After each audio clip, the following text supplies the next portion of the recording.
Good afternoon, everybody. Desiree here. This is my video discussion for chapters 8, 9, and 16. So in chapter 8, it was mostly about music and the sounds of the play itself, creating a mood, drawing the audience in. Of course, we all know how important music and sound is to our productions.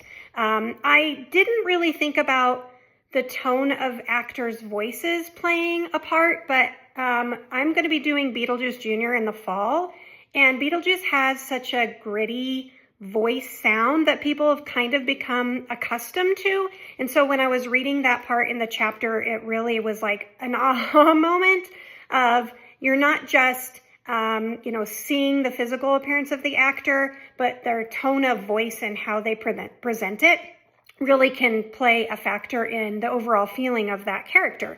And so I thought that was kind of a perfect connection to make.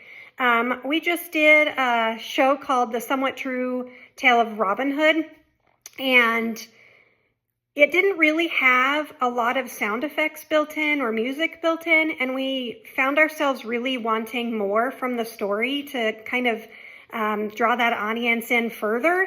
And so we played with a lot of sound effects that we added and music in the show, which really contributed to like the funness of the show, not just for the audience, but the actors. And so each night we played with some different sound effects and different songs. And so I felt like that was a lot of fun. And I can't imagine doing that show without the addition of those things. We have also played with like putting the mechanical over the technical sound effects. So for instance, like in Les Mis, we had gunshots, but we also created gunshots using like slamming boxes. And it really kind of gave a depth to the sound that we may not have had if we wouldn't have done both. So I enjoyed that part of the chapter as well and making that connection. I've never necessarily laid out a sound plot. I do put it in all my cues for my cue sheet, but the idea of where the sounds are actually coming from and what speakers or where at in the audience it's coming from, of course, made a lot of sense. And I'm just going to be a little more cognizant of that in the future. Chapter 9, The Spectacle, of course, I loved this chapter. I'm always trying to figure out different ways to use our space and draw the audience in.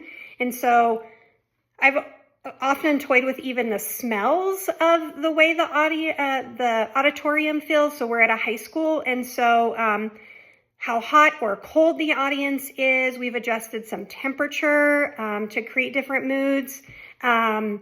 And of course, like smells, we've tried to incorporate, of course, like bubbles and fog, and just to try to change that kind of humdrum feeling of our auditorium. And this venue that we have right now is relatively old.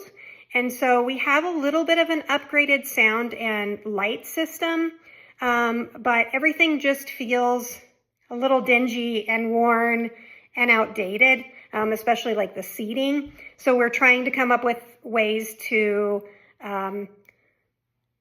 improve the auditorium. We just bought some new curtains, so visually the auditorium looks nicer and cleaner.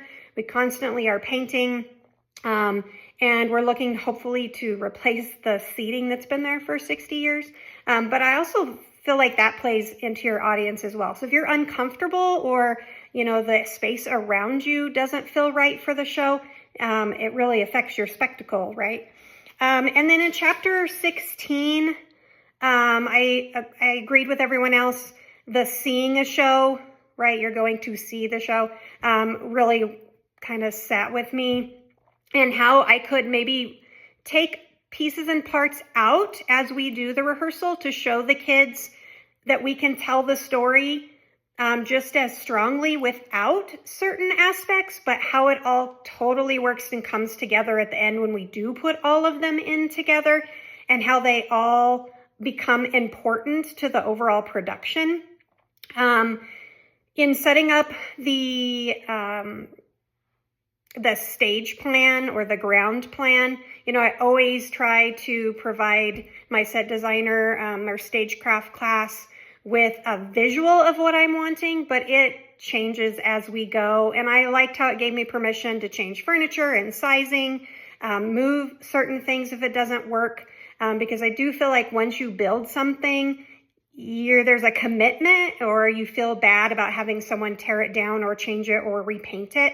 And so just hearing that you have to do it, it's part of the process. If it's not working and it's not coming off correctly, or it's in the way of a character, then you do have that permission to change it.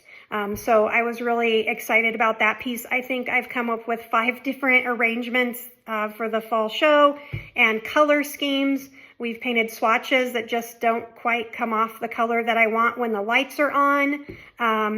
And that chapter just about being flexible, right? And growing through the production is always just a great reminder. Have a good day, everybody.